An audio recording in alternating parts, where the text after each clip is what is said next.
Alrighty, here's a quick little introduction to the early access alpha game, uh, Colonies Online. So when you start the game and after you've patched, there really isn't any patch, pretty much after you've downloaded the game, just make your character, either create person right down here, or if you're logging back in, hit start game. Now the game's mechanics are pretty basic. This is the view you maintain at all times. I've already played some, so I'm not starting off in the starter zone. But when you first load in, you're in a starter zone that doesn't look anywhere near as cool as this with all the little gizmos and gadgets around and trucks.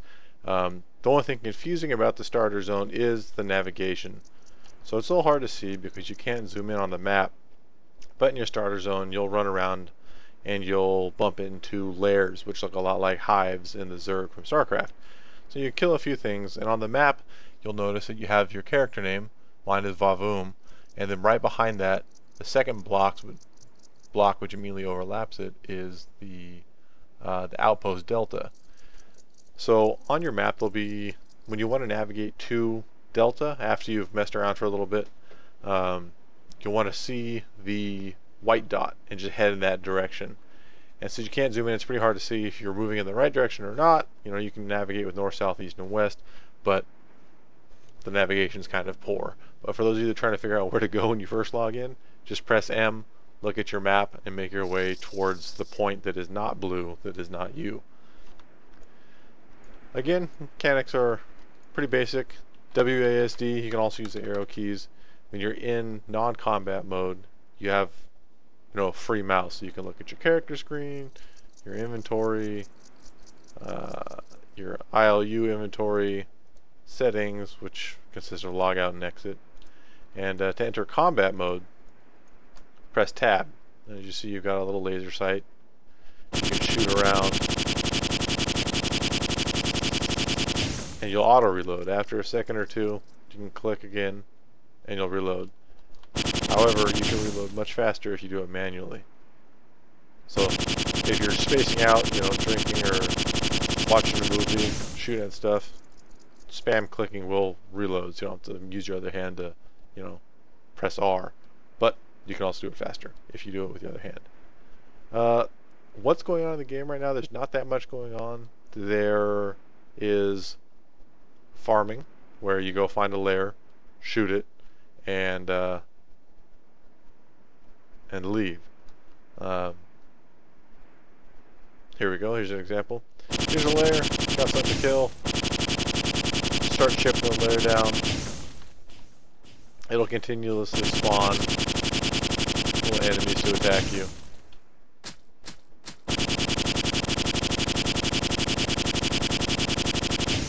When you get the lair to a certain point, it might not happen on Delta, but on the other planets 2, 3, 4, and so on, when you get the lair to a certain damage state, it'll release slightly more difficult monsters.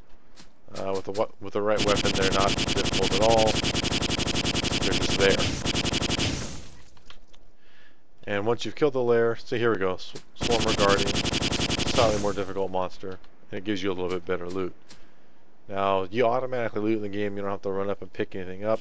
If you look down in the bottom left corner in the chat log, you'll see when I kill things, I'm getting items. So, I picked up a Xenom, you get item, monster remains, and that's it.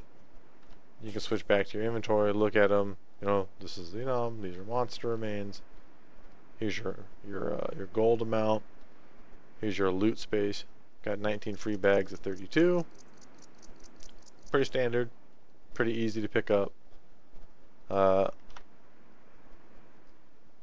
As we head back to Delta here, when you want to switch between planets, you have to go and buy an ILU core.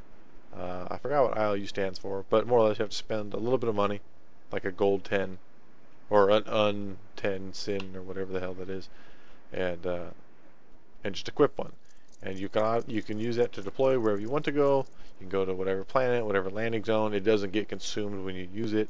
It does get consumed though if you're out being deployed and someone comes across it and just shoots it. They're pretty easy to kill, so be wary of that. As you're here in Delta, there's a few different vendors to pay attention to. There's these ex-dep supply officers here. This one on the left is for weaponry, and you'll see here there's the gold amount, there's a little weapon image. Right now they don't have names, it's just a string of numbers. This little blue thing is Xenodin, and what that is it is a drop from monsters on planets 2 and above, I believe, and you just accumulate them, and to purchase this you need 9 Xenodin that are like the level 3 Xenodin right there. You can see the influence level and the gold amount. Here, it's the same concept, but it's for armor, chest, legs, yada yada. They've all got different resistances. So 6 armor, virus, effect, intoxication. You've got your durability. Armor is an overall applied stat, it seems, and resistance means it's extra resistant to that particular type of energy or weaponry. And an example would be like my weapon here is ion. So anybody with high energy resistance, my ion weapon would do much less damage to them. Another vendor to pay attention to is the commander here, the outpost commander. He's got little armor headbands and stuff, but the thing that's really cool is he's got these ingots. And these are something you can buy to keep your money from depreciating. So when you die, when you get killed the first time, you enter a coma. If you get killed another time shortly thereafter, you die and then respawn. And you lose 10% of your gold on death and 10% of your durability on your items. And repairs are really expensive, and just losing gold, sucks. Another vendor, the ILU vendor, this is where you pick up the ILU core I was talking about that you need to transport yourself from planet to planet. Buy one, go up here to your ILU tab, throw it in the core slot, and you're good to go. You can buy attachments for it, but that's really it. Let's go back here to the, we'll go to the terminal in a second. Armory, here's the repair spot, just like most, role-playing games. You got your repair, click on an item you want to repair, you can see my durability is 91 out of 100 down there on the bottom right. My repair cost can be 1 gold, 87 silver, whatever that is. And that's repaired. Now cheaper vendors here are these VTI supply officers. These don't require any of those Xenodin, these are just regular gold purchases. So you've got your armor for just 1 flat fee. And then if we move over this way, you've got your supply officer who's got weapons. There's 13 pages of them. They get progressively better. When you're looking at weapons, you want to look at things like this one. The DPS is 94.8, almost 95. The damage is on the bullet, doesn't really matter, but the thing to pay attention to is the firing 1 bullet. The fire rate is almost 9 shots a second. The dispersion is how far it spreads out of the barrel. So if you compare it to my gun here, I have 2 bullets on my gun, which greatly inflates the DPS. The usability means how kind of friendly it is. There's a couple other stats you can look at and figure out, but the main ones I think to pay attention to are fire rate, dispersion, and if you're worried about bullet count, you can do that too, because a shotgun firing 3 bullets with a certain amount of damage is going to have a higher DPS count, assuming you hit with all 3 bullets. If you only hit with 1, it has 1/3 the DPS count. And then the reload speed, because this game is really a lot about being able to reload quickly. Some weapons have like a 3-second reload, and that can be pretty detrimental, especially if you're playing solo and getting swarmed, since all things do is just constantly spawn ahead to you. So I'm going to show you how to teleport real quick to a new planet, and that's pretty much the last of it. Actually, let's backtrack to where's the construction guy? There's a construction vendor sitting somewhere around. Don't know where he went. Anyways, another portion of this game is construction. You can buy floors, power generators, walls, turrets. It's not that great right now. Any player can come across your turrets and your walls and blow them down pretty quickly. So I wouldn't recommend really delving too deeply into that. For those of you that might have bought early access and have weapons and items to pick up, if you're looking at the delta point here, this item pickup point is where you would pick up any sort of purchased item. So if you already had the game and then you bought like a new armor suit, or you bought like a nanobots, the repair bots, you can go there and pick it up. This terminal is where you transport, and this is the transport ship right above here. So I'm currently on planet 1.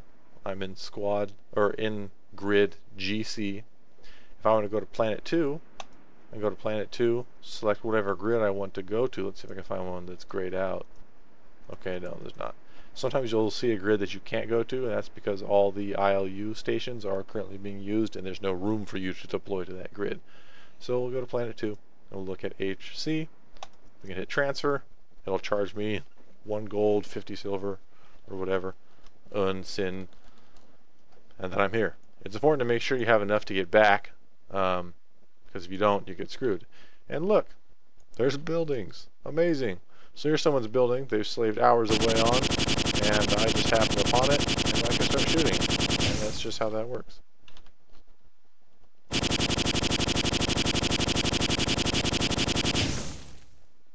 Yeah, his building's gone. That's why I don't recommend construction right now. It's pretty poor. Here also we have someone else's ILU. You know, it's unprotected. The turrets don't attack players, they only attack monsters. So I can just sit here and destroy it, and I'm going to, just to show you that I can. So what happens is I'm killing his ILU. In his chat log, he'll be getting a prompt saying his ILU is under attack. He's probably far enough away, and the travel time in this game is pretty dang poor. So here, if I want to go back to planet 1, I'll hit call. It'll take 18 seconds to call in the ship. I select the grid with the outpost marker on it, and when the ship gets here, hit transfer. But now his ILU is destroyed, however much gold he spent on it, you know, probably 3 gold or whatever that was. He will not be able to get back to whatever planet. He has no mode of transit. So he either has to commit suicide, or if he has bought a second one and put it in his inventory, he can just equip that and come back. Equip it, deploy it, and come back. But, you know, it's kind of a dick move on my part, kind of screwed him over. Important thing to note about the inventory is on death, if you kill another player, you get 80% of their inventory here, their loot inventory. As you notice, I have a lot of things that are, you know, this one sells for 14 gold, 2 gold, whatever. So all my quote-unquote valuable loot I've put in my inventory spaces, because this does not drop when you die. This does. And that also makes it a little bit more fun to kill players if they're out roaming around. You know, oh, I might have some stuff on them, I'll get big monies. But in a nutshell, for now, this is pretty much Colonies Online. There's not a whole lot to it. It's kind of entertaining. It's a lot more fun with people. If you're going solo, it's kind of boring and a grind fest. But yeah, there you have it. Thanks for watching.